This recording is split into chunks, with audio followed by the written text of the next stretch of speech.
Бүх зүйл Бурханаас эхлэлтэй. Америкийн нэгдсэн улсын Вашингтон ДС хот дахь Энэрл Христийн Монгол чуулган зорилгоор удирдуулсан амьдрал номыг албан ёсны эрхтэйгээр монгол хэлэнд хөрвүүлэн та бүхэнд хүргэж байна.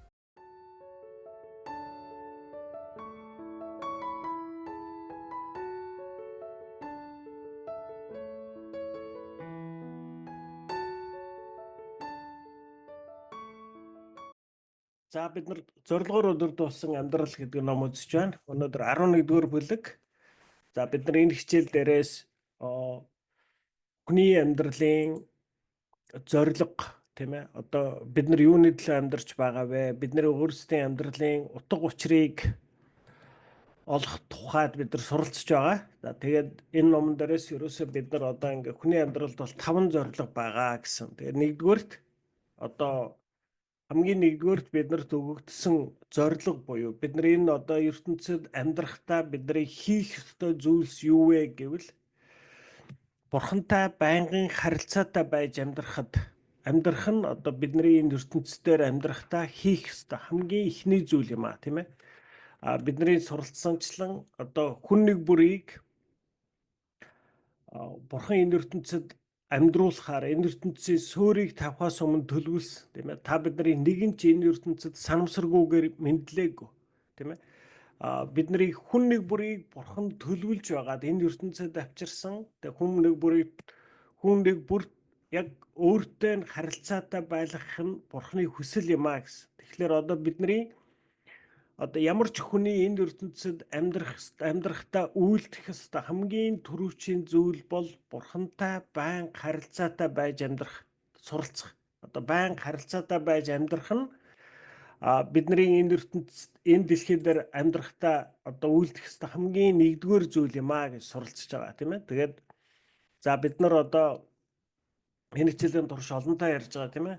За одоо таныг намайг одоо Бурхан төлөвлөж байгаад энэ ертөнцид авчирсан тийм ээ. Таны төрөх өдрийг ямар хүн одоо эрэгтэй эмэгтэй ямар хүн болох юм, хэр зэрэг өндөр нам байх юм, царай зүс чинь ямар байх юм, ямар төрлөх авьяас чадвартай байх юм тийм ээ.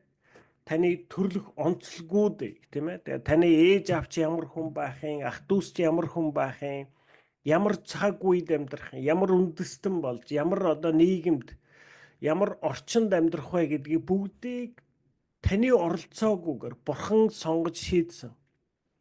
Тийм ээ. Тэгээд Бурхан таныг төрсөн одоо энэ ертөнцид мэдлэх цагаас ахуулаад энэ ертөнцөөс явх хүртэл үргэлж тантай хамт байдаг. Өөрөөр хэлбэл Бурхан тантай надтай хамт 24 цаг үргэлж хамт байдаг гэсэн үг. Тэгээ бид нар одоо Бурханыг одоо англиар бол worship хийх буюу бидний одоо энэ номон дээр орчуулснаар Бурханыг бид нар бишрэн дээдлэн гэдэг маань юу хэлж байгаа юм бэ гэхлээр тэр 24 цаг надтай хамт байгаа Бурхантай би бас хамт байхад суралцах тийм ээ. Би тэр надтай Бурхан хамт байгаад байдаг. Би Бурхантай хамт байж, би Бурхантай харилцах байгаа энэ харилцааг л одоо Бурханыг worship хийх буюу тийм ээ. Бурханыг одоо бишрэн дээдлж байгаа үйлдэл юм аа гэж байгаа. За тэгээд өнөөдөр бид нар 11-р өдөр тэгээд Бурхантай хамгийн дотн найзууд болох уу гэдэг хичээл байна. Ром 5:10. Учир нь хэрэг бид дайснууд байхдаа хүүгийнх нь үхлээр Бурхантай эвлэрүүлэгдсэн юм бол тэр тусмаа бид түүний амиар мөнхийн шийтгэлээс аврагдах болно. Бурхан таны хамгийн дотны найз болохыг хүсдэг. Бурхантай харилцах таны харилцаа маш олон шинжтэй. Бурхан бол таныг бүтээгч, эзэн, шүүгч, аврагч, эцэг гэд маш олон. Гэвч үүн дотроос хамгийн гайхам цочирдмоор үнэн нь агуу хүчрхэг Бурхан таны найз болохыг хүсэн тэмүүлдэг. Эден цэцэрлэгт Бурханы бидэнтэй харилцдаг төгс харилцааг харж болно. Адам Ява хоёр Бурхантай маш ойр нөхөрлийн харилцаатай байсан. Ямар нэг ёс заншил, зан үйл хийгээд шашинлаг үйлдэл байхгүй. Зүгээр л Бурхан болон түүний бүтээсэн хүмүүсийн хоорондох энгийн хайрын харилцаа байсан. Ямар нэг гим буруу айдас үгүй. Адам Ева хоёрт Бурхан баяр багтлыг өгч Бурхан ч тэднийг харан баярладаг байж. Бид Бурханы байнгын оршихуй дотор амьдрахаар бүтээгдсэн хэдий ч анхны гим нүглийн дараа энэхүү харилцаа алдагджээ. Хуучин гэрээний үед амьдарч байсан хэдхэн хүн л Бурхантай нөхөрлөх хэрэгтэй байсан. Мосе, Авраам хоёрыг Бурханы найзууд, Дэвидийг Бурханы зүрх сэтгэлийг эрэлхийлэгч ба Йов, Энох болон Ноа нар Бурхантай дотн нөхөрлөж байсан тухай бичсэн байдаг. Гэвч хуучин гэрээнд Бурхантай нөхөрлөх үү гэхээс илүү түүнээс эмээсэн айдас илбэг гардаг билээ. За бид нар одоо ингээд ер нь одоо юу гэж суралцж байгаа вэ гэвэл ерөөсөө одоо энэ номон дээр бид нар ингээд бүх зүйлс Бурханы алдрын төлөө оршдгоо гэж бид нар суралцсан тийм ээ. Тэгээд тэр Бурханы алдар гэдэг нь яг одоо юу хэлээд байгаа юм бэ гэх тийм ээ. За одоо Бурхан шоргоолж байхаар зүгий байхаар л бүтээсэн.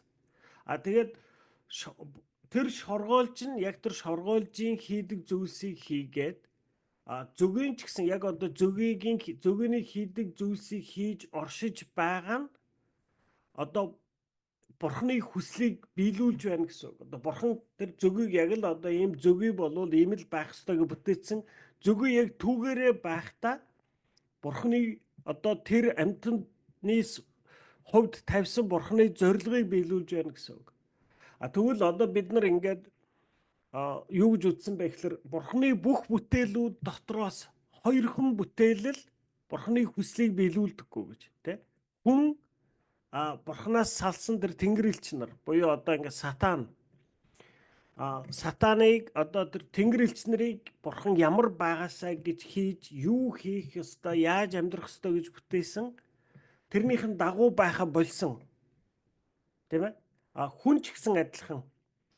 Бурхан хүнийг анханасаа ямар байгаасаа гэж бүтээсэн хүн тийм биш болсон. За тэрний хамгийн ихний одоо жишээг нь хэлж байна. Эден цэцэрлэгт Бурханы бидэнтэй харилцдаг төгс харилцааг харж болно. Тэгэхээр Бурхан анх хүнийг бүтээчээд яг тэр Адам, Ева хоёртой ямар харилцаатай байна. Тийм ээ? Тэр одоо эден цэцэрлэгт тийм ээ? Бурхан тэр цэцэрлэгт тэд нартай хамт байдаг. Тийм ээ? Адам, Ева хоёр Бурхантай шууд ярилцдаг. Тийм ээ? Ийм л одоо яг ингээд амьд шууд харилцаа байсан. Тэгэхээр Бурхан анханасаа хүнтэй яг л ийм л харилцаатай байхыг хүссэн. Ийм л харилцаатай байхаар хүнийг бүтээсэн байна. Гэтэл юу болсон? Адам, Ева хоёр одоо ингээд Адам, Ева хоёрт эден цэцэрлэгийг өгөөд тэгээд одоо Бурхан хэлж байгаа тийм ээ. За энэ цэцэрлэгт байгаа бүх зүйл та хоёрынхаа. Та хоёрын цэцэрлэгийг би одоо ингээд та хоёрт өглөө. Тэгээд та хоёрын цэцэрлэгийг одоо ингээд арчлаад сайхан энэ дотор ингээд амьдраарай гэж өгчөж байгаа хүнд хариуцуулаад. Тэгэхдээ одоо ганцхан зүйл хэлж байгаа тийм ээ. Энэ дотор ийм одоо хоёр төрлийн мод байгаа. За энэ л битгий хүрээрээ. Тэгээ өөрөөр хэлбэл бүх зүйлийг өгөөд энэ хоёрт л битгий хүрээрээ гэдээ одоо болохгүй гэж хэлсэн зүйлийг хэлж байгаа. За өөрөөр хэлбэл одоо хүн хэрв одоо яг тэр Бурханы хүслийн дагуу амьдрсан бол яах вэ тийм ээ? Адам, Ева хоёрт тэр бүтэн эден цэцэрлэг байна. Тэрийг одоо хэргэлнэ үү, жимсийн иднэ үү, тийм ээ? Одоо ногоог нь иднэ үү? Ерөөсөө бүх зүйл тэднэрийнх. Ерөөсөө л тэр Бурханы битгий хүрээрээ гэсэн хоёр модонд л хүрэхгүй байх хэрэгтэй байсан. Гэтэл хүн яадаг вүлээ? Адам, Ева хоёр одоо тэр могоо буюу сатан хурж ирээд та хоёр идчихээ гэхлээр аваад идчихэж байгаа тийм ээ. Өөрөөр хэлбэл одоо ингээд Бурханы хийж болохгүй гэсэн зүйлийг үйлдэж байгаа. Энэ бол нүгэл юм аа. Тийм ээ. За ингээд нөгөө нэг анхны хүн Бурхан хоёр анханасаа яг ямар харилцаатай байх байсан тэр харилцаа эвдэгдэж байгаа. За тэгэнгүүт одоо энийг бид нар зүгээр өөрсдийнхөө амьдрал дээр жишээ авъя л да. За та одоо ингээд нэг жоохон хүүхэд байжээ. Тийм ээ? За одоо ингээд 3 4 настай хүүхэд байснаас санал да. Тийм ээ? Тэгэл одоо ээж аавдаа ирэхлээд л тийм ээ? Ингээд ээж аавтайгаа аягүй сайн харилцаатай байждаг. Тэгтэл одоо ингээд та тэр одоо 3 4 настай хүүхэд ээж аавынхаа минь ямар нэг буруу зүйлийг хийдэг. Одоо аяг хагалт юм уу? Хоолын татаад асгачдаг юм уу? Тийм үү? Одоо энд одоо тоогоотой сүү гаргаад өрөм загсаагаа тавьсан байсан тоогоотой сүүг нь татаад асгачдаг юм уу? Тийм ээ. Одоо ингээд нэг буруу зүйл хийлээ шүү дээ. За та одоо ингээд ээж аваа минь буруу зүйл хийчихлээр яадаг вэ? Тийм ээ. Хамгийн түрүүнд та тэндээс холдож явдаг. Тийм ээ. Ээж аваасаа холдоод явцдаг, зугатаадаг, нуугддаг. Тэгчгээд ээж аавтайгаа нөгөө нэг урдлынх шиг очоод ингээд тэврээд үнсээд ээж аавтаа эрхэлдэг. Тэр харилцаа нь байхгүй болцдог. Өөрөөр хэлбэл таны хийсэн буруу үйлдэлээс болоод ээж аавтайгаа таныг харилцах харилцаанд зааг үүсчдэг. Хөндий хүйтэн байдал бий болдог. Тэгвэл яг л ийм зүйл болж байгаа. Хүн нүгэл үйлдээд бурхнаас холдсон гэдгийг ер нь яагаад холдсон болоо, яагаад цуг байж байгаа болохгүй байсан болоо гэдгийг бид нар ингэ зөндөө ингэж бодохдаг. Яг л одоо бид нар хүүхэд байгаад буруу зүйл хийчээд би лав одоо ингээл нэг буруу зүйл хийчээд шууд ингээл гэрээсээ гараад зүхтаагаал алга болчдөг. Тэгэл өдөржингөө дэмий тэнээл тэгэл гэрээ ингээ холоос хараал заавайз одоо очихлоор тэрийг ингээ болохгүйгээ тахтан тэрийг хийцэн тийм ээ. Одоо ингээд тэнд ч нэг айлын болохоо байлгацсан. Тэгээ тэрний хэлэн байгаа гэл ингээл нөгөө нэг ээж аавтайгаа очиод яна ээж аваа би ингэцээ одоо энэ миний буруу гэд хэлж чаддаггүй. Тэгэл холоор тойрол яваад байдаг. Тэгээд ээж аав намайг нэг дуудаад өө найсар чи гэд те. Ингэсний дараа л одоо ингээд нөгөө нэг харилцаа буцаад нэг зүгээр болдог. Тэгэхээр хүн бурхан хоёрын хооронд болж байгаа үйл явдал ерөөс яг ийм болж байгаа байхгүй. Анх одоо эдийн цэцэрлэгт бурхан хүн хоёр ингээд зөв зүгээр яг ингээд төгс харилцаатай байж байтал хүний хийсэн буруу үйлдэлээс болоод хүн бурхан хоёр хоорондоо холдсон. Тэгээд би бол одоо ингээд юм уу та бол нэг буруу зүйл үйлдчихэд тэгээд нөгөө нэг ээж аваасаа холдож явж байгаа тэгээд нэг ороодоо ч юм уу шөнийн бор хоногтоо ч юм уу худлаа орж ирж байгаа тэгээд ингээд нэг ингээд нөө харилцаа чинь буцаад засагдсан шүү дээ. Хүн бол тэгсэнгүй. Хүн бурхнаас холдож яваад улам буцаж бурхан руу очисонгүй. Тэгээд одоо бүр илүү бурууг үйлдээд бурууг үйлдэх тусмаа улам бурхан дээр очихын аргагүй. Өөрөөр хэлбэл хүний үйлдэж байгаа нүглийн улмаас улам ойртож чадахгүй холдож явсан. Танд одоо ингээд хэн нэг хүний өмнө та амьдралдаа ямар нэг буруу зүйл үйлдэжсэн үү? Тийм ээ. Тэгээд та тэрийг үйлдчихэд тэгээд одоо нөгөө хүнтэйгээ уулзах нь битгий хэл тэр хүний тухай бодхолоор бодмооргүй тэр хүн энд ойрхон байнгүй бошихон холдын нуугдээ уулзмааргүй байна тарлдмааргүй байна гэж зүхтдаг ийм одоо мэдрэмж биднэрт төрдөг явдал байна. Тэгвэл одоо яг түүнтэй ижилхэн хүн буруу юм үйлдэх тусмаа бурхнаас холдож явсан. Тийм ээ. Бурхан руу ойртож очих нь битгий хэл бүр бурхнаас холдож зүхтаадаг болсон бид нар. Тэгээд одоо ямар үйл явдал болж байна гэхлээр одоо ингээ хүн бурхан хоёр бол ийм хол хөндий болоод ингээд хүн бурхан хоёрын хооронд шууд харилцаа байхгүй болсон. Тийм ээ. Тэгэхээр одоо энэ дээр хэлж байна л да. За бид бурхны байнгын оршихуй дотор амьдрахаар бүтээгдсэн хэдий ч анхны гим нүглийн дараа энэхүү харилцаа алдагджээ. Хуучин гэрээнүүд амьдарч байсан хэдхэн хүн л бурхантай нөхөрлөх хэрэгтэй байсан. Тийм ээ. Одоо Мосе, Авраам, Дэвид, Йов, Енох болон Ноа нарыг одоо бурхан хараад энэ хүмүүс бол одоо бидний найз яг нөгөө нэг анх Адам, Ева хоёртой ямар харилцаатай байсан шиг яг ийм харилцаа энэ хэдхэн хүнтэй л байсан. Одоо бус хүн төрлөختөндөө ерөөсөө байгаагүй. За одоо Новатай жишээлбэл бид нар энэ урталт харсан шүү дээ. Яагаад Новатай тийм харилцаатай байсан бэ? Нова бурхан дуулуурсан. Нова бурхан гэж үзсэн. Бурханыг бишрэндээд дэлсэн тийм ээ. Бид нар энэ уртлын хичээлдэр үзсэн шүү дээ.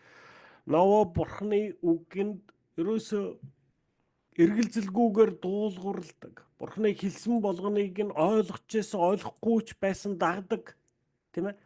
Хүн бурханд хайртай байхад одоо Би хэрэг одоо ээж аавтайгаа харилцаагаа сайжруулах гэвэл би өөрөө л яваад очиход тийм ээ. Миний ээж аав одоо миний ямар ч амар буруу гэмнүгэл үлдсэн байсан одоо энэ ганц зүргийг ерөөсөө одоо манайх ингээд 7 хүүхэдтэй айл тийм ээ. Би дундлынх нь байхгүй юу. Тэгээд ганц зүрэг өстө бүтэхгүй энэ үгэнд ч ордоггүй дандаа буруу зөрөө юм хийж идэг. Ерөөсөө ганц зүргийн хүүхдээс хаслаа. Тэгээд цаана 6 хүүхэд байгаа шүү дээ. Асуудал байхгүй.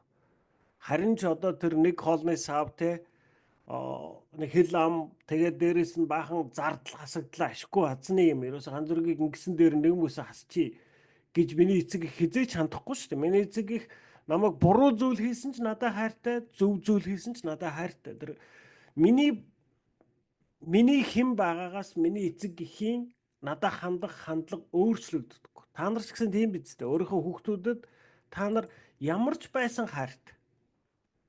Тэ?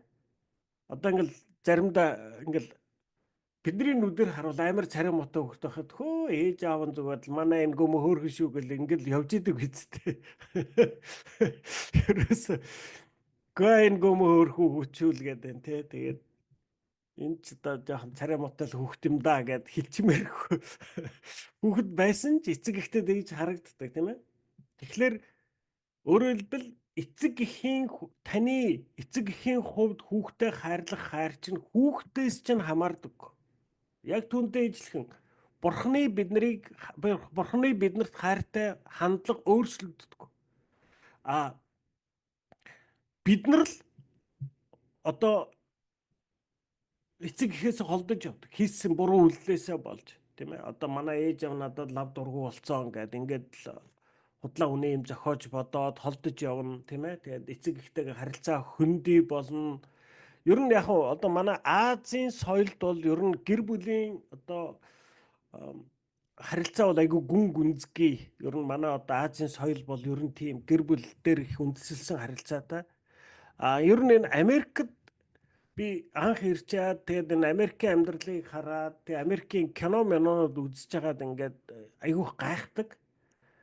Ингээ хоорондоо дуурхаа болцсон эцэг их хүүхдүүд амар их байдаг. Одоо ингээл тим кино ном айгүй их байдаг байхгүй юу? Хоорондоо дуурхаа болцсон ах дүүс бас амар их байдаг. Ингээд бүр ингээд би одоо ээж аавтайгаа тэдэн оноос хойш бараг яриаггүй харилцаагүй өдр гэдэг тим юм айгүй их тааралдаг. Тэр нь надад амар сонин. Ямар сони яа тэгээд юм бэ гэдэг. Тэгээд яг Америкийн юм уу ийм соёлд бол ер нь ингээд эцэг их хүүхдийн харилцаа муудаад хоорондоо огт харилцахгүй, ярилцахгүй тэр тэгэл одоо ингээд би нэг өвчтэй юм уу тэр тэгэл би нэг оршуулганд ч очихгүй тохиолдлууд ингээд нэлээд элбэг байдаг юм шиг.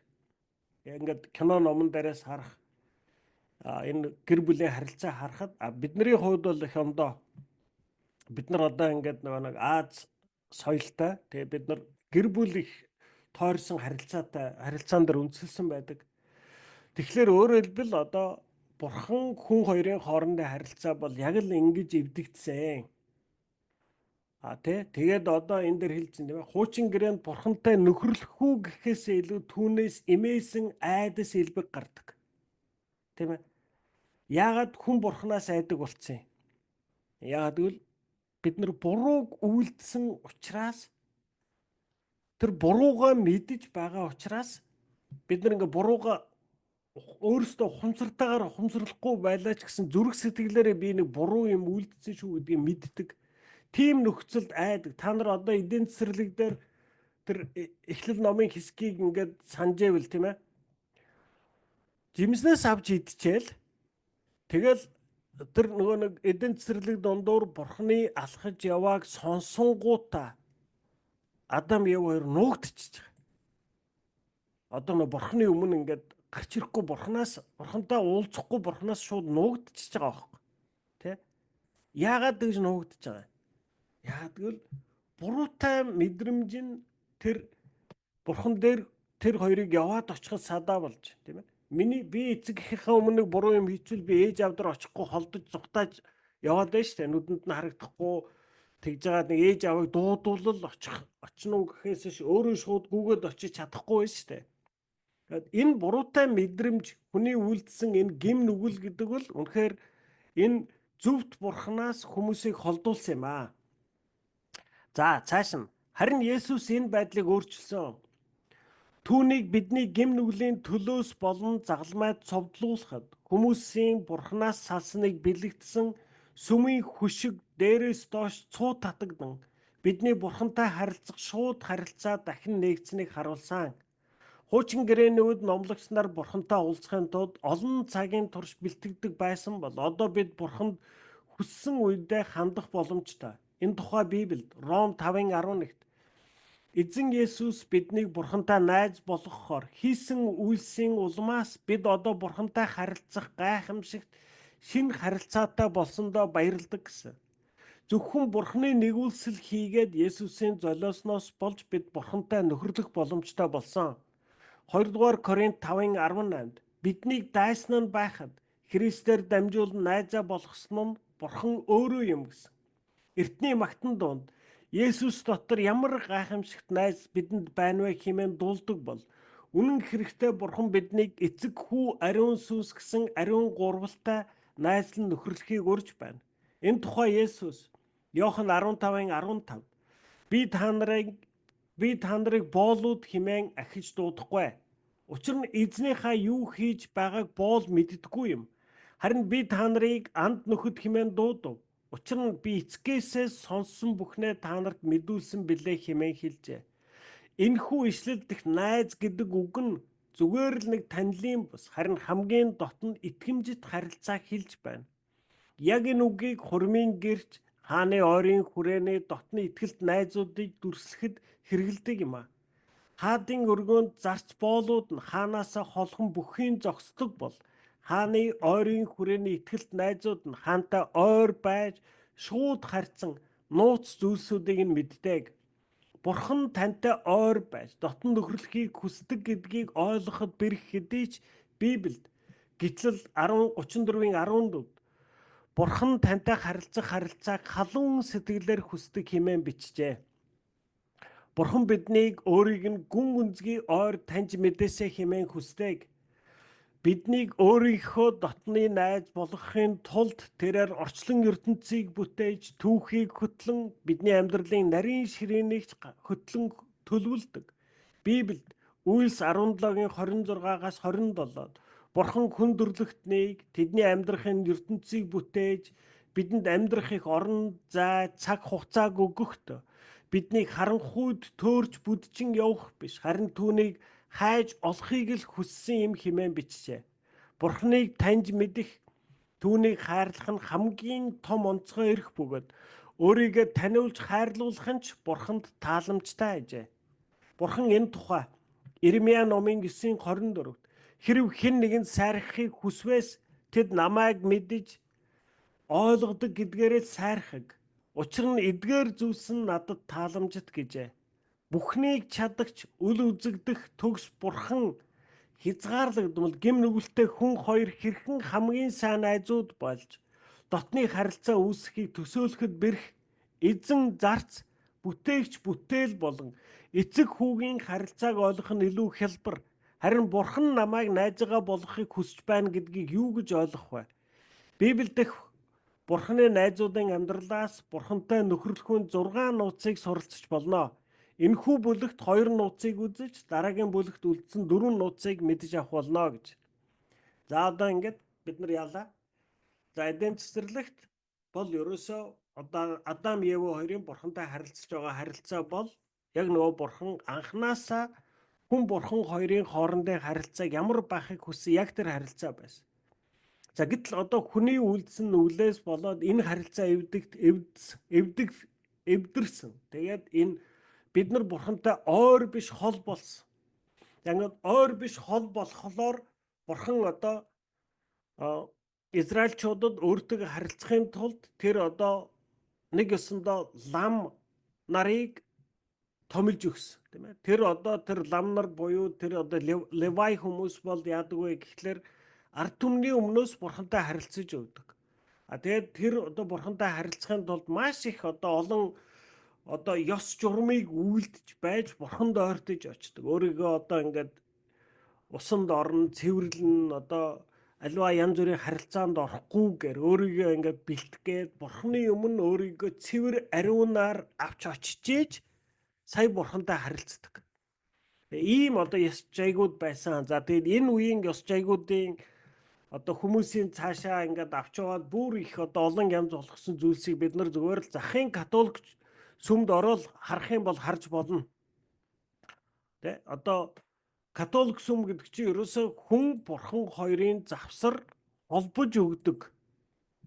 Тийм ээ. Одоо тэр хүн бурхан хоёр бол одоо хоорондоо шууд харилцаж чадахгүй маа. Тэгэхээр одоо ингээд лам нараар дамжнаа. За бас тэр ярьдаг хэл нь ондоо байна. Одоо тэр католик сүмд чинь одоо л англи өөр өөрсдийн хэлээр ярьдаг болсон болохоос биш хуучин бол ганцхан латин хэлээр ярьдаг байсан. Одоо нэг өснө манай буддын шашинд аягүй төстэй байхгүй юу?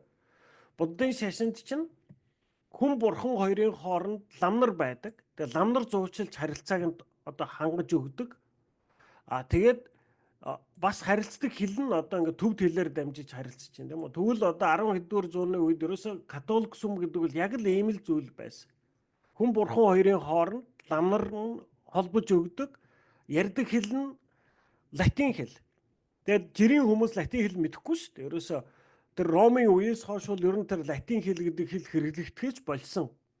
Гэтэл одоо яг нөгөө буддын шашны нөгөө нэг одоо тарин шиг бид нар мэдэхгүй төвд хэлээрээ тэрнийг одоо тарин уншдаг шиг ард түмэн одоо жирийн хүмүүс мэдэхгүй латин хэлээрээ энэ залбирлуудыг одоо яг буддын шашны тарин шиг ийм залбирлуудыг цээжилчээд одоо түүнийг уншдаг байсан. Тэгээд одоо ингэж өөрөөр хэлбэл бурхан хүн хоёрын хооронд шууд харилцаа байхгүй. Тийм ээ. Ингээд дунд талд нь зуучилж өгдөг, холбож өгдөг. Тэгээд тэр одоо ламнар нь ариун байх ёстой гэсэн учраас нөгөө ламнар нь эхнэр хүүхдэж авдаггүй, тэ одоо эд хөрөнгө бизнес хийдэггүй нэг ийм бүтэн давхраа бий болцсон байсан. Тийм ээ. За. Тэгтэл Есүс одоо тэр загалмай дээр цовдлогдсоноос хойш ямар нөхцөл үүссэн бэ гэхээр яг тэр анхны Адам Ева хоёртой байсан харилцаа шиг шууд харилцах боломж биднэрт нээгдсэн гэсэн үг. Тийм ээ. Тэгэхээр өнөөдөр одоо би энэ хичээл дээр байн гарч байна шүү дээ. Бурхан чамтай 24 цаг хамт байгаа. Бид нар энэ бурхантай харилцаж ярилцах хэрэгтэй. Тэ? Өмнө нь бол бид нар шууд харилцъя гэхлээр бидний нүгэл садаа болж байсан.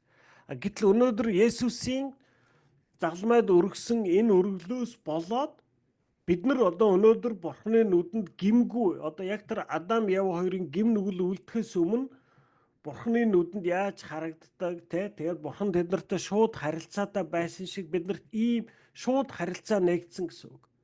Тийм учраас бид нар одоо өнөөдөр тэр бидний сүм чуулган дээр янз бүрийн тийм одоо шашинлаг тийм католик сүмдэр байдаг шиг тийм одоо нөгөө нэг ёс жаяг үйлддэг тийм ямар ч тийм зүйлс байдаггүй. Тэ бид нар ерөөсөө одоо бидний ерөн жоохон шашинлаг үйлддэг юм юу байна вэ нэг залбирч дуусахдаа амен л гэж хэлдэг тийм ээ. Амен гэж хэлэхлээр л бурхан сонсдог, амен гэж хэлэхгүй бол бурхан сонсдоггүй тийм ерөөсөө байхгүй. Тийм ээ. Тэгэхээр тэр одоо ингээд бурхан хүн хоёрын хооронд ийм шууд харилцаа нээгдсэн. Тэгээд тэр одоо нөгөө нэг тэр хөшгөний тухай хэлж штэ. Тэр дээр үеийн сүмд одоо ингээд лам хүн өөрийгөө цэвэрлээд нэг хөшгөний ард ордог. Тэгээд тэрний дараа дахиад нэг хөшгөний цаана орж ээж одоо тэр бурханы тахилын өмнө очдог. Ерөөсөө бурханы тахил эднэртээ шууд яваад очичдаггүй. Тэгтэл яг Есүс цовдлогдонгууд тэр хөшиг дээрээсээ доош хүртэл цуу татагдсан гэж. Өөрөөр хэлбэл бурхан хүн хоёрыг зааглаж исэн тэр зааг байхгүй боллоо гэдгийг бэлэгдэн харуулсан гэсэн. За тэгэхээр одоо бид нар анхнаасаа Адам Ева хоёртой одоо бурхан ямар харилцаатай байсан яг тэр харилцааны тэр зүйл одоо биднэрт Есүсээр дамжин нэгдсэн юм а гэж. Тэгээ өөрөөр хэлбэл одоо бид нар Библи дээрээс бурхантай яаж одоо сайн найзын харилцаатай байх вэ гэдгийг суралцнаа гэж. Өөрөөр хэлбэл Библи дээрээс бид нар 6 зүйл суралцсан. Тэрний эхний хоёрыг одоо өнөөдөр эхлээд суралцнаа гэсэн. За. Бурханы хамгийн сайн найз болох хамгийн нэгдүгээрт байнгын харилцан яриагаар дамжиж та бурхантай сайн найз нь болж чаднаа. та сүмд 7 хоногт нэг удаа очиж эсвэл өдөр бүр чимээгүй цаг хийснээр Бурхантай ойр дотны харилцааг хизээч бий болгож чадахгүй. Бурхантай нөхөрлөхгүй туулж буй амьдралынхаа бүх хэсгийг түүнтэй хуваалцсанаар л бүтээн босгогдно. Мэдээж өдөр бүр Бурхан тусгаалan цаг гаргаж зурших нь чухал боловч тэрээр таны цагийн хуваарь нэг жижиг хэсгэл байхаас илүүг танаас хүсдэг. Тэрээр таны үйлдэл бүрт, яриа бүрт, асуудал бүрт, тэр бүхэл бодол бүрт чинь ч оролцохыг хүсэж байна. Та бүтэн өдөржингөө түүнтэй юу хийж байгаагаа, тухайн мөчид юу бодож байгаагаа байнга нээлттэй үргэлжлүүлэн хуваалцсан ярилцаж болно. Тийм ээ? За өөрөөр хэлбэл одоо яах нь вэ? За бид нар одоо ингээд яг хүмүүст илүү ойлгомжтой байх үүднээс тийм ээ? Одоо за эхнэр нөхрийн харилцааг авч үзье. Тийм ээ? За эхнэр нөхрийн харилцаа. За эхнэр нөхрийн харилцааг одоо ингээд судлаачд байдаг тийм ээ. За одоо ингээд ээж хүүгийн харилцаа шиг харилцаатай гэр бүл байдаг гинэ. Тэгэл одоо эхнэр нь ингээд ерөөсөө гэр бүлийн хамаг юм хийгээд нөхрөө арчлаад л тийм ээ. Одоо ингээд нөгөө нэг нөхөр нь ингээд ерөөсөө нэг одоо эхнэртэй ингээд нэг эхнэрээрээ л одоо хамаг юм заалгаад л тийм ээ. Одоо ингээд байдаг нэг ээж хүү хоёрын харилцааг та төстэй ийм одоо гэр бүлийн харилцаа байдаг. Бас аав охин хоёрын төстэй харилцаа бас байдаг гинэ. Одоо ингээд нөхөр нь л одоо эхнэрийг арчлаад л одоо ингээд тий. Тэгээд ийм олон янзын харилцаанууд төстэй байдаг ч гэсэн хамгийн одоо ингээд гэр бүлд ямар харилцаа л та гэр бүлийн одоо хамгийн их зөвөр сайн оршин тогтнож чаддаг вэ гэвэл хамгийн эхнэр нөхөр хоорондоо хамгийн сайн найзууд шиг харилцаатай гэр бүл л хамгийн эрүүлэр оршин тогтнож чаддаг гинэ. Тийм ээ? Эхнэр нөхөр хоёр хоорондоо одоо ингээ бүр хамгийн одоо сайн найзууд шиг харилцаатай, тийм ээ? За хүнтэй яаж хамгийн сайн найз болдгийг, тийм ээ? За одоо ингээд амьтад бол янз бүрийн байдлаар одоо ингээд хоорондоо харилцааг бий болгодог. Хүнтэйгээ бий болгодог харилцаа бол ерөөсөд байнгын харилцан яриагаар дамжиж л хүмүүс хоорондоо ойлголцдог, хүмүүс хоорондоо ойртдог. Яг уу бид нар одоо ингээд анханасаа ингээд анх эрэгтэй эмэгтэй хүн бие бинийгээ харах юм бол энэ гүм хөөрхөн хүүхэн байна, гүм цаахан хүүхэн байна. Би нэг таалагдах юмсан гээд одоо урдуур хогор нэг эрэгтэй хүн гүгээд ингээд нэг шувуу муу шиг ингээд янз бүрийн үйлдэл хийж байгаа таалагдчих гээд оролдоод байх явдлууд байна. За эрэгтэй хүнтэйч бай, эмэгтэй хүнтэйч бай одоо ингээд анханаас нь гаднаас нь хараад ингэдэг. Жинхэнэ харилцаа хизээд бий болдог вэ гэвэл хоорондоо харилцсан яриан дээрээс жинхэнэ харилцаа бий болдог. Тийм ээ. Тэгэхээр хүмүүс хоорондоо ойртон нөхөрлөе гэвэл ерөөсө байнгын харилцан ярьдаг байж ижил хүмүүсийн хооронд харилцаа бий болдог. Тийм ээ. За одоо та одоо тэр одоо хайртай хүнтэйгээ юу ярих вэ? Тийм ээ. Өөрийнхөө эргэлзээ тэнгэглэлийг ярина, ойлгодгүй зүйлсээ ярина, ичгүүртэй зүйлсээ ярина, хүнээс нуудаг зүйлсээ ярина, нууцаач хуваалцсан. Ингэх тусмал таарын харилцаа улам гүн гүнзгий болж байдаг.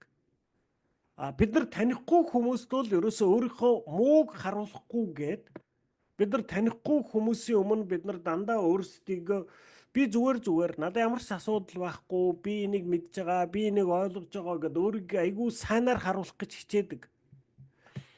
Би одоо та нарын өмнө би ингээ бүгдийг мэддэг, бүгдийг ойлгодог, бүгдийг чаддаг ингээл та нарыг нэг юм хэлэхлээр тийм наа чин тэгдэм, үгүй наа чин буруу, эн чин зөв гэдээ өвчгнөд байвал та бидний хооронд тийм сайн харилцаа бий болохгүй. Би хэрв тийм ээ одоо ингээ за Сэли бит хоёр нэлээд удаан бие бинийг мэдчихнэ. Би одоо ингээ Селигийн өмнө очиод Сели би одоо ийм шүү, би тийм хүн шүү, би айгүй мундаг хүн шүү. Бид нар одоо ингээ танихгүй байхдаа бид нар хүмүүс хоорондоо уулзахлаараа яадаг гэвэл би өөрийгөө хэр зэрэг сүрхий хүн бэ гэдгийг харуулах гэж айгүй хичээдэг. Тийм ээ. Би одоо Селигийн өмнө очиод би одоо ер нь бол айгүй сүрхий хүн байгаа шүү. Би айгүй мундаг хүн байгаа юм шүү. Би тэрийг ч тань энийг ч мэднэ. Би ийм ч юм хийж чадна. Ийм ч сайхан орон гэртэй, тийм ч унаад хэрэгтэй гэд ингээ гайхуулаад байвал Сели одоо намайг хараадгүй ганцрах чи айгүй сүрхий хүн юм шиг байна гэж бодож болно л доо. Гэхдээ миний гайхуулснаар селебитерийн хооронд ойрхон харилцаа бий болдоггүй. Селебитерийн хизээд ойрхон харилцаа бий болох вэ гэвэл би өөрийгөө мундаг сайныг харуулж биш, харин би болдоггүй зүйлсүүдээ хуваалцаж тэрнийгээ би селигийн өмнө нээж өгтөл сая битэрийн хооронд ойрхон харилцаа бий болдог. Тийм ээ. Бид нар бие биендээ гайхуулж бие биенийхөө мундаг хүн болох гэхээс илүү бие биентэйгээ хамгийн эмзэг нандин зүйлсээ хуваалцах цагт л хамгийн ойрхон харилцаа бий болдог. Тэгээд энэ хамгийн нандин эмзэг зүйлсүүдээ ичгүүрхгүйгээр, болгоомжгүйгээр, айхгүйгээр бие биентэйгээ хуваалцах хизээд хуваалцдаг вэ? Яаж одоо энэ бүгдийг хуваалцдаг бол харилцан яриагаар л хуваалцдаг. Тэгэхээр Бурхантай та харилцт одоо ингээ ойрхон найз болёо гэвэл ерөөсө Бурхантай байнга ярих хэрэгтэй л гэсэн үг. Бид нар ингээ бодохдоо ингэж боддгоо. За бүтэнсэ өдөр бол сүмд очиж байгаа. За тэ өглөө босоод нэг жоохон залбирнаа. Өдөр нэг хаяа санахаараа залбирнаа. Нэг ороо унтахаас өмнө нэг хаяа нэг залбирнаа. Хоол идэхийн өмнө эзэн минь хоол өгсөнд баярлалаа гिचнэ. За нэг Библи уншнаа. 7 хоногт 1-2 удаа нэг юм эсийн бүлэг ч юм уу ингээ хоёр дахь зүүмд ч юм уу орчиж байгаа. За би бол ер нь бол алж байгаа шүү. Тэ? Аюух одоо идэвхтэй байгаа шүү. Би ер нь зөндөө юм хийж байгаа шүү гэж бид нар бодох гээд байдаг. Энэ бол ерөөсөө хангалттай биш. За одоо ингээ би та нараас асууя л да. За танаа эхнэр юм уу нөхөр чинь. За эсвэл таны хүүхэд одоо эхнэр гэрлэг хүн байвал тийм ээ. Таны хүүхэд чинь. Эсвэл таны хамгийн дотны хүн чинь тантай за өдөрт нэг удаа нэг 2-3 минут 4-5 минут л үг сольдог байвал та хоёрын хоорондын харилцаа хэр ойр байх вэ? Тийм ээ? Одоо ингээ таны хүүхэд за таны одоо нэг 2-3 настай хүүхэд байна. Таны 2-3 настай хүүхэд ингээл өдөржингөө тантай юу ч дуурахгүй ингээл өөрийнхөө амьдралаар амьдрал яваад байдаг. Тэргээр очиод нэг ус часгаад тэрийг нэг харсан өөрөө цэвэрлээд тийм ээ ингээл ерөөсө тантай ерөөсө юм дуурдаггүй ярьдаггүй. Тэгээд нэг хаяа нэг ирээд нэг 2 үг хэлдэг. Тийм ээ. Тэгээ өөрөөр хэлбэл тэр хүүхэд чинь амьдралынхаа ихэнх хэсгийг тантай хуваалцахгүй. Танаас хол хөндий байлгаад байвал танд ямар санагдах вэ? Тийм ээ. Энэ хүүхэд бит хоёр тийм ойрхон биш байна л гэдэг л мэдрэмж танд төрнө шүү дээ. Тийм ээ. Энэ харилцаад тэр хүүхэд энэ миний хүүхэд надад айгүй хайртай юм аа. Миний хүүхэд надтай ойрхон юм аа гэдэг мэдрэмж танд ерөөсөө төрөхгүй. Харин эсрэгээр хүүхэд чинь өдөржингөө ингээл ерөөсөө байн бүх хийж байгаа зүйлсээ тантай хуваалцдаг. Ээж би энд одоо ус асгаа хийжлээ. Ээж би энд гурил ингэчлээ. Ээж би хоол идмээр байна. Ээж би одоо унтмаар байна. Ээж энийг янзлаад өг гэл ингээл одоо хүүхэд чинь ингээл таныг тойроод эргэлдээд байвал танд ямар мэдрэмж төрөх вэ? Миний хүүхэд надтай ийм ойрхон. Яг хөө тэр болгоом таны хүүхэд тэгээд ахын танд таатай байхгүй байдаг л да. Зарим үед та уцаарлан тийм ээ аашлан загнан байна. Гэхдээ хүүхэд чинь ийм ойрхон байвал танд ямар мэдрэмж төрдөг вэ тийм ээ? За тэгвэл Бурхан бид нартай яг л ийм л харилцааг та биднээс хүсдэг гэсэн үг. Тэгэхээр та бидний тэр бүтэн сайнд нэг сүмд очиж байгаа цаг өдрийн 1-2 удаа залбирч байгаа. Өдрийн нэг Библи нэг хэдэн минут уншиж байгаа тэр ерөөсөн хангалттай биш шүү л гэж хэлээд байгаа юм. Ингэжээж иймэр Бурхантай харилцаа бий болгож чадахгүй. Би одоо та нарт жишээ аваад хэлж шүү дээ. Таны хүүхэд тантай таны 2-3 настай хүүхэд тантай өдөрт 2-3 удаа л хэдхэн минут ярьдаг. Тэгэл ерөөсөө таныг байхгүй юм шиг өөрийнхөө амьдралаар амьдрал яваад байдаг бол танд ямар байх вэ? Танд ямар мэдрэмж төрөх вэ? Тийм ээ? Яг л түүнтэй ижлэхэн зүйлийг бид нар Бурханы өмнө үйлдэж байна гэсэн үг. Тэгэхээр одоо бид нар хамгийн нэгдүгürt яаж Бурхантай хамгийн сайн найз болох вэ гэвэл ерөөсөө мэдээж өдөр бүр Бурхан тусгайлан цаг гаргаж зурших нь чухал боловч тэрээр таны цагийн хуваарь нэг жижиг хэсгэл байхаас илүүг танаас хүсдэг.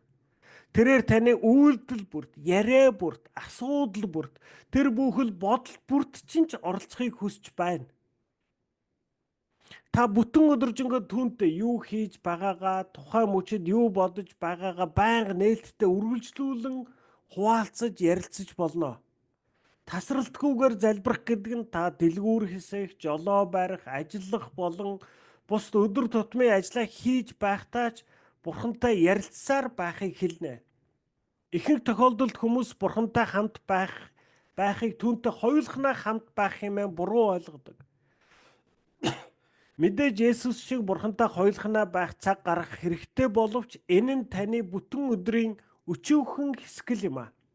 Та юу ч хийж байсан тэр болгондоо түүнийг өрн оролцуулж, түүний оршихуйг мэдж байвал тэр бүх цаг чинь таны Бурхантай өнгөрүүлж байгаа цаг болно.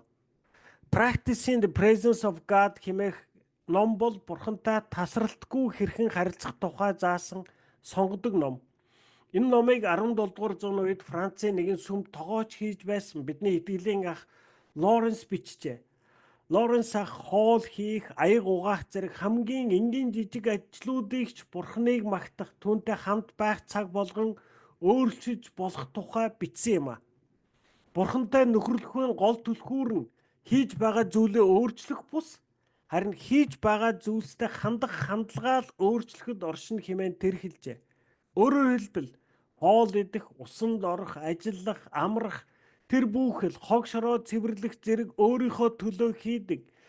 Энгийн зүйлүүдийг үйлдэхдээ ч Бурханы төлөө мэд хийж эхлэхийг хэлнэ гэж. Тийм ээ. За өөрөөр хэлбэл одоо ерөөсөө бид нар энэ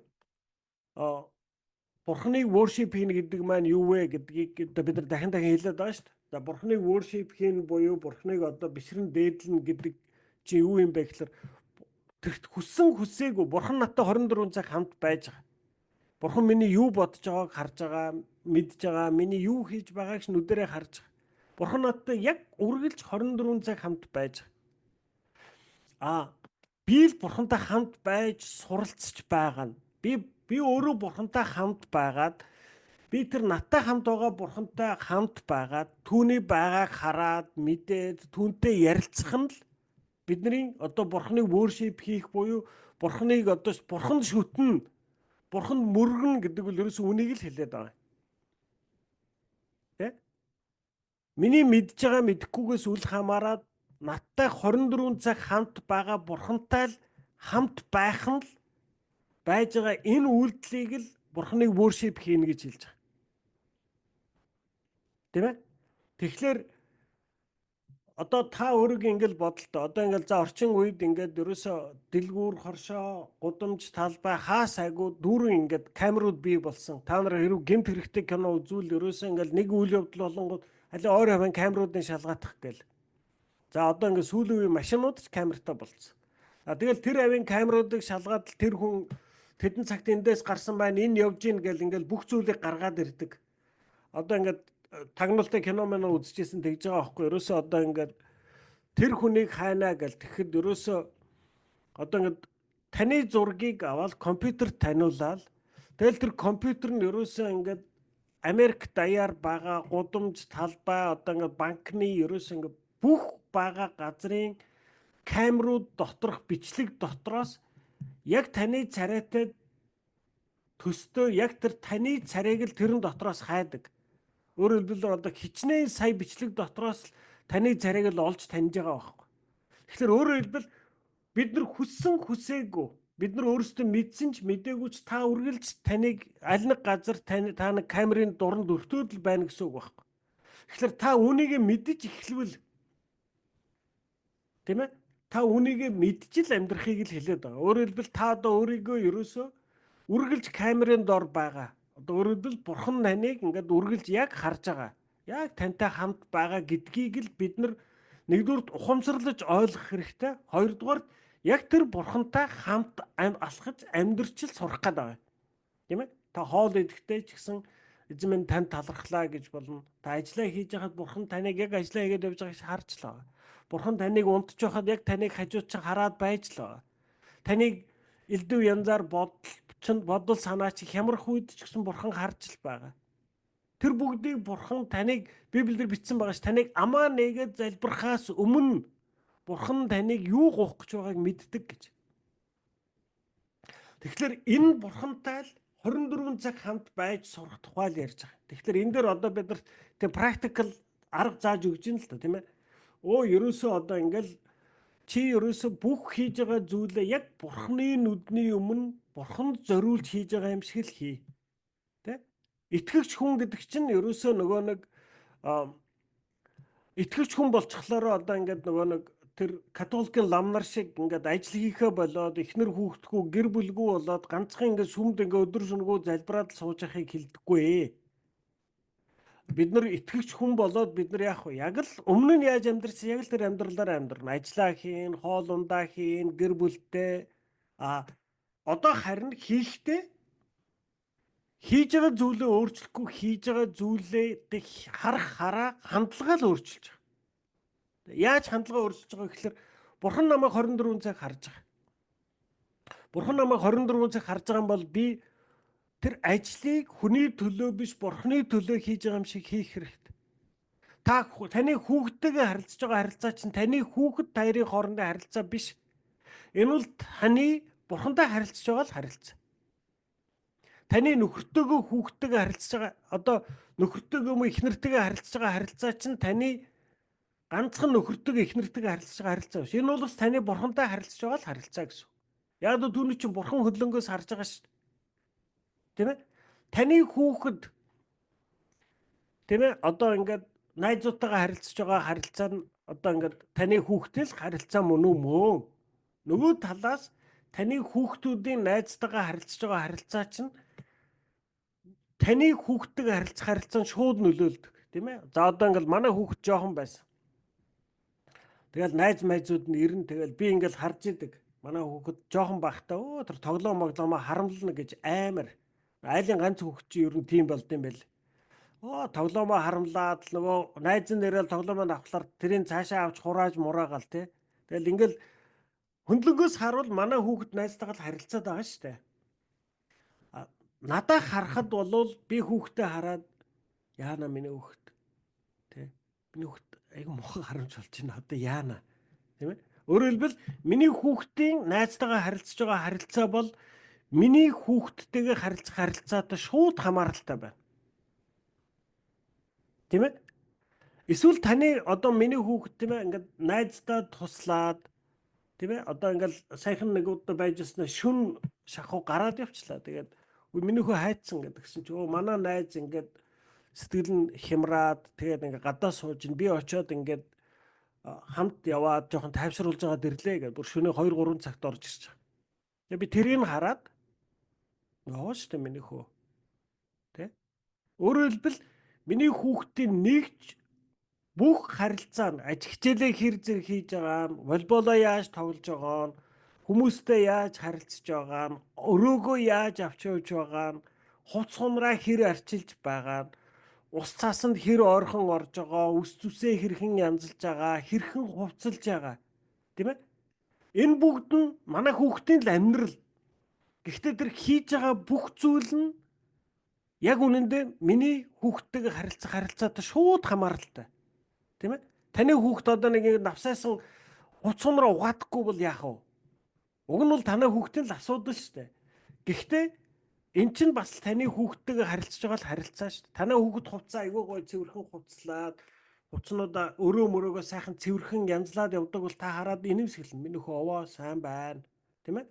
Таны хүүхд заваан замбраагүй байвал яана одоо манай хүү энэ жоохон ийм болоод байна. Ингээ санаан зовно тийм ээ? Тэгвэл өөрөөр хэлбэл бурхан та биднийг хараад дандаа ийм л байдаг гэсэн үг.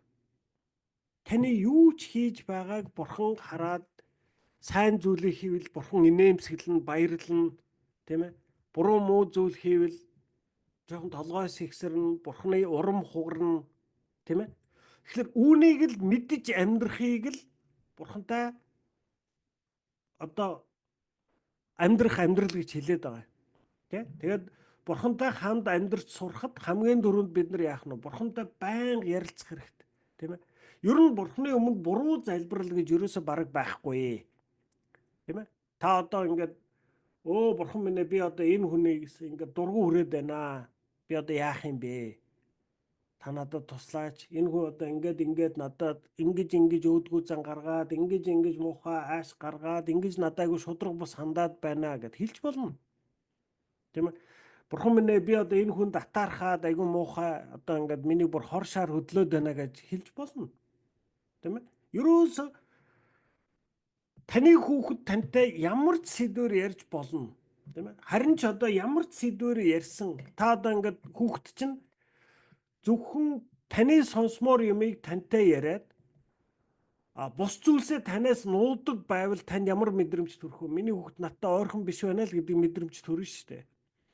Тэгээ ингээд миний хүүхэд ингээд цаанаа санаагаар унаад байсан ч тэрийг хуваалцдаггүй. Цааталтаа ингээд баярлаад байсан ч тэрийг хуваалцдаггүй.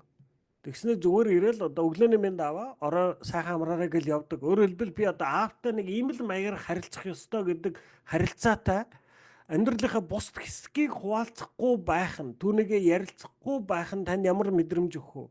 Тийм ээ. Тэгвэл бурхан яг ийм л байдаг гэсэн үг. Тэгэхээр бид нар хамгийн нэгдүгээр бурхантай найз нөхөр болъё гэвэл бид нар бурхантай байн ярилцах хэрэгтэй. Ерөөсөө тийм ээ. Танд яг ямар байна? Миний уур хурч байл, уур хурч байна, атаажөтөө хурж байна, миний дотор хорон санаа төрөөд байна, тийм ээ? Бүгдийг хуваалцдаг, ярилцдаг байж болно. Тэ өөрөөр хэлбэл хэлж шүү дээ. Бурхантай нөхөрлөхийн гол түлхүүр нь хийж байгаа зүйлээ өөрчлөх бус харин хийж байгаа зүйлстэй хандах хандлагаа л өөрчлөхөд оршин хэмээн тэр хэлжээ. Өөрөөр хэлбэл хоол идэх, усанд орох, ажиллах, амрах, тэр бүхэл хог шороо цэвэрлэх зэрэг өөрийнхөө төлөө хийдэг энгийн зүйлүүдийг үйлдэхдээ Бурханы төлөө мэт хийж эхлэхийг хэлнэ. Өнөө үед бид Бурханыг дээдлэн хүндлэхийн тулд өөрийн өдөр тутмын амьдралаасаа түр хугацаанд холдох ёстой юм шиг андуурдаг ба энэ нь бид түүний оршихуйг цаг үргэлж мэдэрч сураагүйтэй холбоотой. Лоренс ах сүнсээр сэргэхийн тулд онцгойлон холдож явах шаардлагагүйгээр амьдралынхаа энгийн өдөр тутмын хялбар үйлдэлүүдээр дамжуулан Бурханыг дээдлэн хүндлэх нь хавьгүй амар гэдгийг олж мэдсэн. Чухам үүнийг л Бурхан хүсдэг ажээ. Эден цэцэрлэгт Адам Ева хоёрын Бурханыг дээдлэн хүндлэх нь тусдаа үйлс бус харин байнгын харилцаа байв. Учир нь тэд түүнтэй байнга хамт нөхөрлөж байв. Бурхан хаасаагүй оршин байдаг тул таны яг одоо байгаа газар чинь л Бурхантай хамгийн ойрхон байгаа цэг тань гэсэн үг. Библиэд Эфес номын 4:6-ад тэр бүгдийг захиран жолооддаг бөгөөд тэр бүхэл газар бүхний дотор оршдог гэж бичсэн байдаг. Лоренс ахын хэрэгжүүлсэн бас нэгэн хэрэгтэй санаа бол урт удаан нарийн залбирлын оронд өдрийн турш богино харилцсан яриа мэт тасралтгүй залбирал юм а. Сайн төвлөрч элдв бол сарнихгүй тулд тоо томшгүй олон үгээр залбирахгүй байхыг зөвлөе. Учир нь ингэснээр бодол сарниж эхэлдэг гэжээ. Анхаарлаа төвлөрүүлэхэд туйлаас хэцүү энэ цаг үед залбирлыг энгийн товч тодорхой байлгах энхүү 350 жилийн өмнөх зөвлөгөө яахын аргагүй хэрэгтэй ажээ. Библиэд 1-р Тесалоник номын 5:17-д цаг үргэлж залбир гэж бичсэн байдаг. Хэрхэн цаг үргэлж залбирах вэ? 100 туршид олон Христ итгэгчдийн хэрэглэж ирсэн нэг арга бол нэг амьсгалын залбирал юм а. Та надтай хамт. Би таны нэгүслийг авдаг. Би танд итгэн түшиглэж байна. Би таныг мэдхийг хүсэж байна. Би танд итгэхэд минь туслаач гэх зэрэг нэгэн амьсгалаар залбирах залбирлуудыг сонгон Есүст хандан давтан залбирахыг хэлнэ. Мөн миний хувьд амьдрал бол Христ. Та намайг хизээж орхихгүй. Та бол миний бурхан гэх зэрэг Библийн богино ишлэлүүдээрч залбирч болно. Ингэж аль болох олон залбирснаар эдгээр ишлэлүүд нь таны зүрхэнд гүнзгий үндэслэн суудаг. Хамгийн чухал нь та Бурханыг өдөрдөн жолоодох гэж биш, харин түүнийг дээдлэн хүндлэх хүслээр залбирах ёстой гэдгийг бүү мартаарай. Сүүлчийн өгүүлбэрийг дахиад сонсоорой. Хамгийн чухал нь та Бурханыг өдөрдөн жолоодох гэж биш, харин түүнийг дээдлэн хүндлэх хүслээр залбирах ёстой гэдгийг бүү мартаарай. За бид нар залбирлын тухай энэ уртын хичээлд бас зөндөө ярьсан тийм ээ. За манай хүүхэд одоо тэр 4-5 настай байхдаа манай хүүгийн амьдралдаа тавьж байгаа төлөвлөгөө нь тоглоомын дэлгүүртэй болох, тоглоомын дэлгүүрээр ажиллах гэдэг нь манай хүүхдийн амьдралдаа тавьж байгаа төлөвлөгөө байна. Гэтэл таны миний 4-5 настай хүүхдэд тавьж байгаа төлөвлөгөө болвол хүүхдээ сургуульд оруулнаа. Тэгээд одоо уншиж бичүүлж сурганаа, тоо бодуулж сурганаа гэдэг бол миний хүүхдийн амьдралд тавьчихсан төлөвлөгөө. Тэгээд би хүүхдийнхээ ямар гуйлтуудыг нь биелүүлж, ямар гуйлтуудыг нь би биелүүлэхгүй байх вэ? Тийм ээ? Манай хүүхд надаас тоглоомын дэлгүүрийн худалдагч болмоор байна гэж гуйх юм бол би тэрийг биелүүлэхгүй. Надаа ийм ном аваад өгөөч гэвэл би дуртай биелүүлж өгнө. Тэгэхээр өөрөөр хэлбэл Бурхан бидний залбирлаас өөрийнх нь хүслийн таны амьдралд тавьсан Бурханы хүслийн дагуух хүсэлтүүд байвал Бурхан дуртай биелүүлж өгдөг. Таны гуугаагүй байхдаа ч тэдгээр зүйлсийг хангаж өгдөг. Харин та Бурханы хүслийн дагуу биш зөвхөн өөрийн хувийн хүсэл, өөрөө хувийн төлөвлөгөө гаргаад Бурханы хүслээс зөрж холдож явж байвал Бурхан тэр залбиралчийг хариулдаггүй. Тэгэхээр бидний залбирал Бурханыг өдөрдөн жолоодох гэдэг нь юу хэлж байгаа юм гэхээр та өөрөө төлөвлөгөөгөө гаргачаад та өөрийнхөө хүсэж байгаа зүйлсийг л Бурханаар биелүүлүүлэх гэж залбираад байвал тэр чинь буруу шүү гэж хэлж байгаа. Харин бид нар яаж залбирах ёстой вэ гэхээр Бурханыг дээдлэн хүндлэх хүслээр залбирах ёстой. Бурхан миний хувьд ямар агуу билээ? Бурхан миний хувьд ямар эрхэм билээ? Тийм ээ? Үүнийг энэ сэтгэлийн үднээс залбирах ёстой. Бид нар ингээд өмнөх хичээлдэр ч гэсэн ярьсан шүү дээ. Ерөөсөө ингэж Бурханыг ингэж өөрийн хүслийн дагуу хөдлөх гэсэн бүтэн шашин бий болсон. Тэ? Ингээд буддын шашин байна, өөр олон зөндөө шашингууд байна. Бөөгийн шашин, тийм ээ?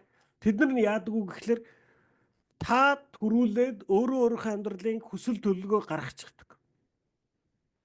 Тэгээд тэр Бурханыг буюу тэр далдын хүчийг өөрийнхөө талд хөдлөж өөрийнхөө хүслийг биелүүлэх гэдэг.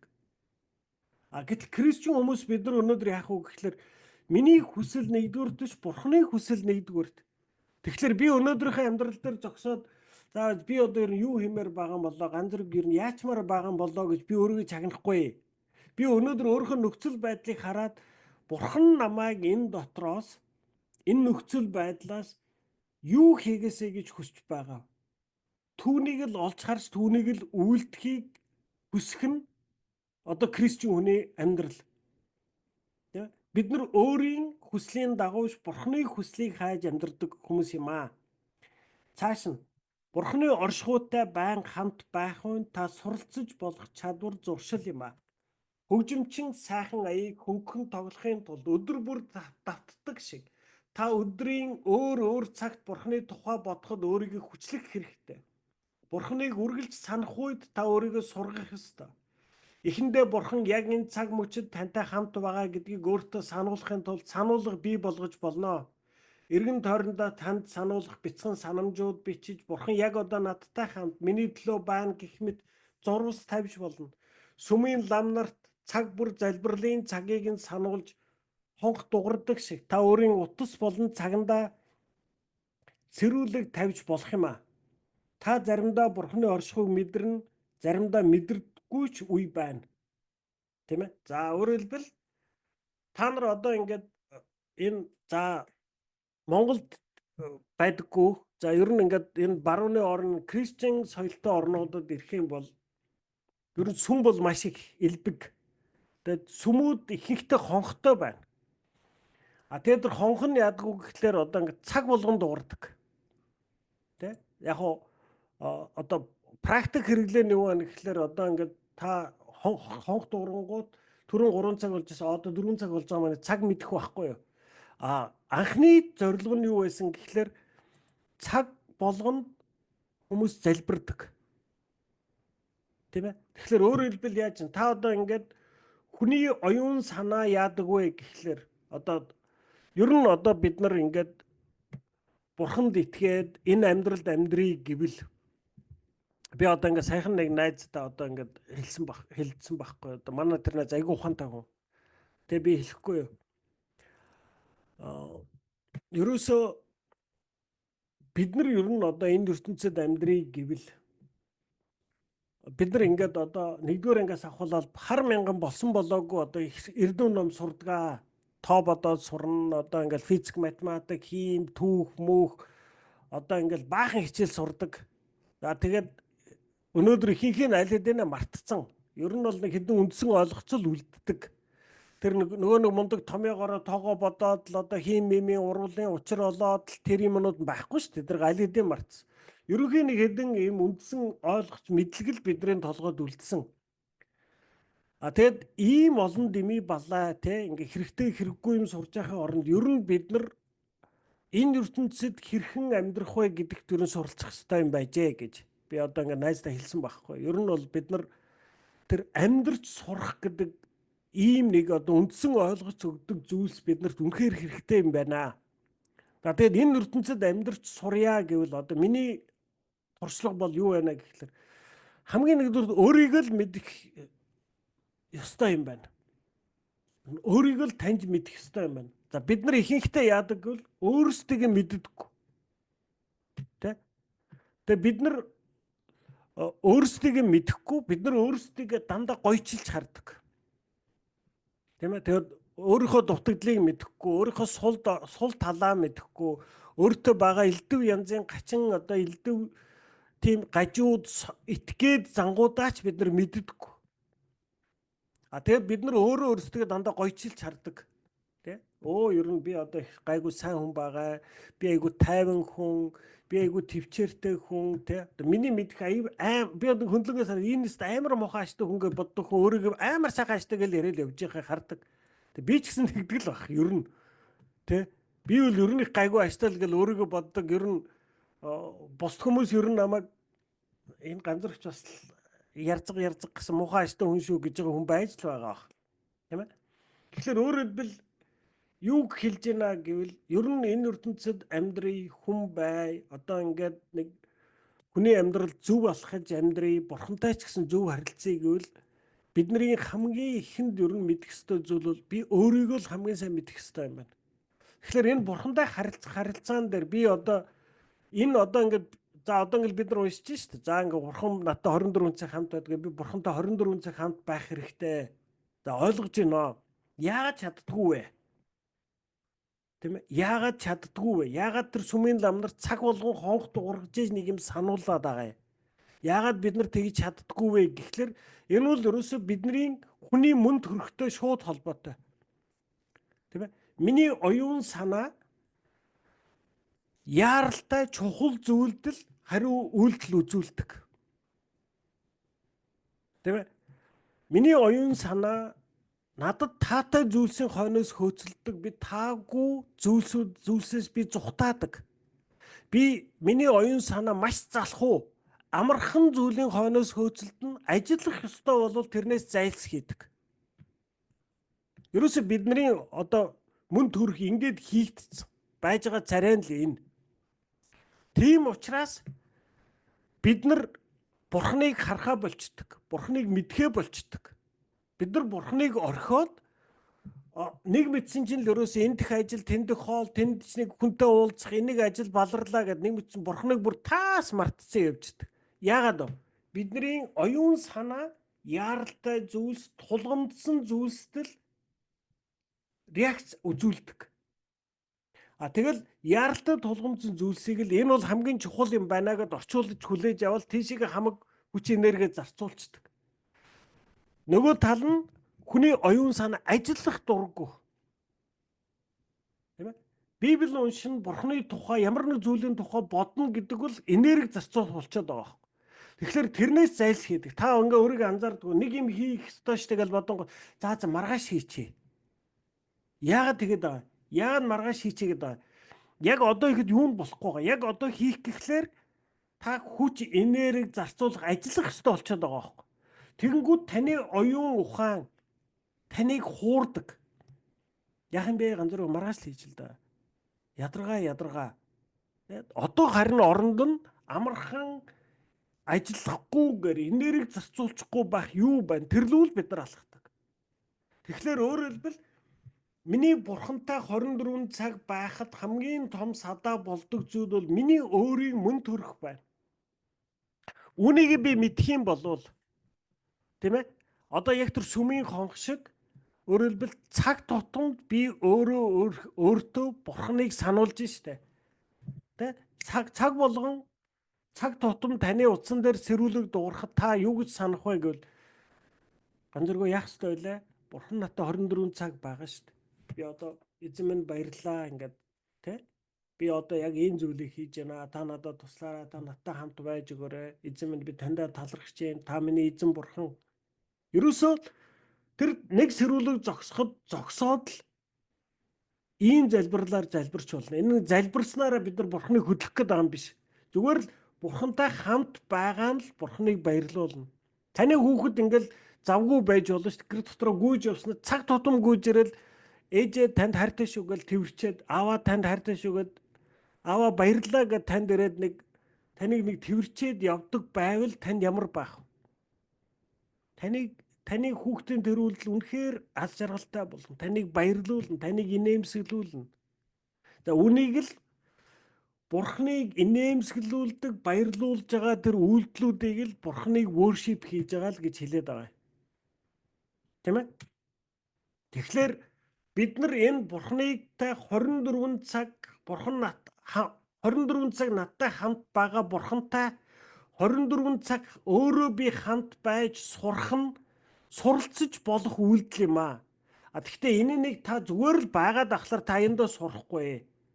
Яг одоо нөгөө нэг дугуй унж сурж байгаатай адилхан хөлд орж байгаа хүүхэдтэй адилхан та зоригтой, чиглэлтэй шийдвэр гаргаж байж зоригтой үйлдэлүүд хийж байж л ингэж суралцнаа.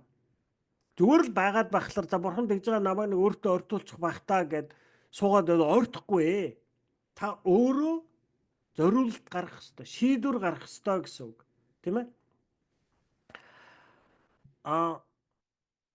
Одоо цааш нь та заримдаа бурхны оршихуйг мэдэрнэ, заримдаа мэдэрдэггүй үеч байна. Хэрв та энэ бүхнээр дамжуулан бурхны оршихуйг бодтойгоор л мэдрэхийг хүсэж байгаа бол гол зүйлийг ойлгоогүй байна гэсэн үг. Үгнэ? За миний итгэлийн амьдралд ч байна. Зарим үед би үнэхээр яг л бурхан хамт байгааг амар тод мэдэрдэг. Тийм ээ? Зарим үед бурхан миний залбиралд яг хариулдаг. Бүр гайхамшигтай. Бүр идшид. Тийм ээ? Би одоо ингээл та нарт өмнө нэржстэй ингээл Канадад гацаал тэгэл би одоо ингээл бүр яаж чадахгүй бурхан залбираад бурхан миний залбиралд хариулсан. Тэ? Би ингээд амьдралдаа болсон гайхамшгууд эргээд хараад жагсаагаад бичгэд надад айгүй урт лист байгаа. Энэ бол би биш, энэ бол яг бурхан хийсэн. Яг үнийг залбираад авсан. Тим жишээнүүд над миний амьдрал зөндөө байгаа. Тэгэхээр өөрөөр хэлбэл бурхан яг таны залбиралд хариулдаг. Яг бурханы оршихуйг та мэдэрдэг. Яг мэддэг цагууд байна. Бас мэддэггүй үеуд ч байна.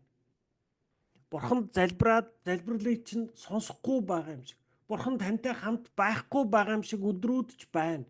Тэр цаг үеуд байна. Энэ бол ерөөсө хамгийн одоо нормал юм аа. Та ингээд өнөөдөр бурханд залбирахад бурхан танд хариулахгүй байгаа нь. Эсвэл та ингээд өнөөдөр залбирахад та бурханы оршихуйг үнэхээр яг ингээд байгааг нь мэдрэхгүй байна гэдэг нь буруу гэсэн үг ерөөсө биш. Тийм ээ? Яагаад бурхан заримдаа бидний залбиралд хариу өгдөггүй юм? Заримдаа яагаад одоо ингээд бурханы оршихуйг бид нар он удаан жил дараалаад огт мэдэхгүй ингээд ийм ангасан газар шиг болчдгийг. Тийм ээ? За яг одоо та өөрийнхөө 2 3 настай хүүхдтэй ингээд төсөөлөл л та ингээд 3 4 настай хүүхдтэйгээ хамт байхлаар хүүхд чинь айгүй гоё байна. Үгэнд чи орноо, ингэхүү аваа, ингэхүү ээжээ гэл ингээд таныг байвал тантай байнга ярина, харилцсан ингээд яг ингээд таны өмнө бол айгүй үлгэр жишээ хүүхэд байна. Тэгэхдээ таны хүүхэд яг тантай байхдаа ямар байгаа нь тэр хүүхдийг жинхэнэ зан чанар гэсэн үг бас биш. Хизээд таны хүүхдийн жинхэнэ зан чанар мэдэгдэх вэ гэвэл та хүүхдээ ганцаарнгийн орхиод биеийн даалгаад амьдруулад үсхийн алдтал энэ хүүхдийн яг жинхнээсээ хэн байгаа нь тод харагддаг. Яг түүн шиг бурхан биднийг яваас ингэж дандаа хамт байгаа, та дандаа Бурхны оршихуйг мэдрээ, дандаа залбирлыг чинь сонсоод хариулах өдрүүд байна. Бас байхгүй байгаа юм шиг орхисон, таныг Бурхан орхисон юм шиг хугацаач бас байна. Тэр хугацаа яагаад Бурхан үүнийг зөвшөөрдөг вэ гэхлээр эндээс л бидний яг жинхнээсээ хаана байгааг Бурхан өөрөө харах гэдэг, биднэрт харуулах гэдэг. Тийм учраас ерөөсөө тэр одоо ингээд та Бурханд хандаж залбирахдаа, Бурхантай хамт байхдаа Бурханы оршихуйг ерөөсөө дандаа мэдэрнэ гэж хайх хэрэггүй гэж хэлж байгаа энэ дээр. Өөрөөр хэлбэл та заримдаа Бурханы оршихуйг мэдэрнэ, заримдаа мэдэрдэггүй үе ч байна. Хэрв та энэ бүхнээр дамжуулан гэдэг нь та ингээд өдөр бүр Бурхантай хамт өөрөө байх гэж хичээснээр Бурханы оршихуйг бодтойгоор л мэдрэхийг хүсэж байгаа бол гол зүйлийг ойлгоогүй байна гэсэн үг. Тийм ээ. Та Бурханы оршихуйг бодтойгоор мэдрэх гэж Бурханд өдөр бүр залбирч байгаа юм биш, цаг бүр залбирч байгаа юм биш. Та Бурханд хайртай гэдгийг л харуулах гэж. Та Бурханыг бишрэн дээдэлдэг шүү. Надтай хамт байгаа Бурхантай би хамт байх гэж байгаа үйлдэлэл харуулах гэж л энэ бүгдийг хийж байгаа. Тэрнээс биш, эннээс болж нэг юм олж авах гэж. Үүгээр дамжуулаад одоо Бурхантай илүү ойрхон болоод, эннээс болоод Бурханыг мэдрэх гэж хийж байгаа юм биш. Бид өөртөө сайхан мэдрэмж авахын тулд Бурханыг магтан дээдэлдэггүй. Харин сайныг үйлдэхийн тулд юм. Таны зорилго бол ямар нэг мэдрэмж авах нь биш. Харин Бурхан тантай үргэлж хамт байдаг бодит үннийг байнга мэдхгүй юм аа. Дахиад сонстоо. Та бүтэн өдөржингөө Бурхантай одоо ингээд цаг тутам Бурханд нэг амьсгалаар залбираад одоо ингээд өөртөө ингээд за Бурхан надтай хамт байгаа, би Бурхантай хамт байхад суралцж байна. Энэ бүгдийг үйлдэж байна гэж одоо та өдөржингөө Бурхантай ярьж байна гэж бодъё. Гэхдээ энэ бүгдийг хийж байгаа зорилго нь та ямар нэг мэдрэмж авах биш. Эсвэл Бурханыг өөрийнхөө төлөө хөдлөхийн тулд биш. Харин Бурхан тантай үргэлж хамт байдаг бодит үннийг байнга мэдхүйгийн төлөө л юм аа гэж. Энэ л Бурханыг дээдлэн хүндлэж амьдрах уу юм аа гэж. За тэгээд өнөөдрийн хичээлийг энд хүргэж зогсъё. Тэгээд 2 дугаар хэсэг нь тасралтгүй бясалгах гэсэн хэсэг байгаа. Тэгээд өнөөдөр бид нар Бурхантай хамт байхын тулд бид нар байнга Бурхантай харилцсан ярилцсанаар бид нар Бурхантай сайн найзууд болж чаднаа гэж суралцлаа.